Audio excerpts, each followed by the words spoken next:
Nako, eto na yung suki ko. Kuya, pasensya ka na. Gagawa kasi kami ng homemade taho. Pero bibili pa din ako sa iyo sa ibang araw.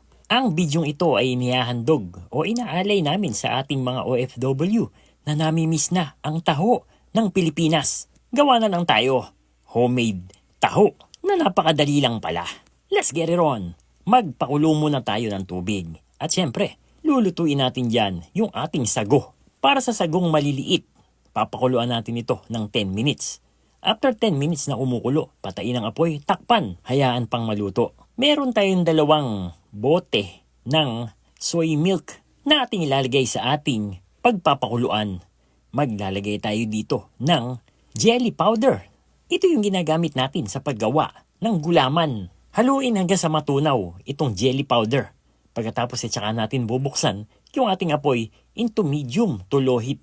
Continuous stirring hanggang sa ito ay malapit ng kumulo. Pag nakita nyong may bumubula-bula na sa kanyang gilid, ay ahunin mo na at isalin mo sa mga lalagyan.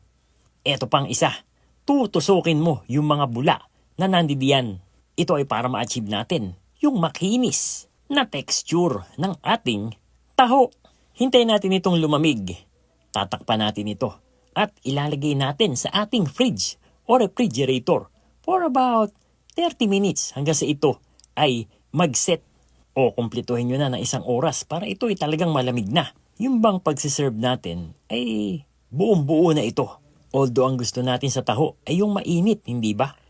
Sinala na natin yung ating sago at nakita nyo naman, lutong-luto na ito. At ang magpapatamis sa ating taho, gumamit tayo dito ng muscovado sugar o yung tinatawag na dark brown sugar. Hinalo-halo natin ito hanggang sa ito ay mag-caramelize. Hindi ba't ang nilalagay ni Kuya na arnibal ay yung medyo maitim-itim? So ganito pala yun. Nilagyan na natin ito ng tubig at itinuloy ang paghahalo hanggang sa tuluyan ng matunaw itong ating muscovado sugar. Nilagyan pa natin ito ng dahon ng pandan para mas lalong mabango at magpasarap dito sa ating taho. Oras na para tayo ay maglagay sa ating baso. Sa kagaya ko na OFW, talaga namang nakakamiss yung may sumisigaw sa umaga ng at talaga namang makikisigaw ka rin at sasabihin mong, Kuya, sandali, bibili ako. Pero dahil nga wala tayo sa Pilipinas, and there you have it, KND Nation, mga kadadilicious. Ito yung ating version ng homemade taho. Hindi mo na siguro mamimiss ang magtataho, lalo na kung ikaw ay nasa abroad.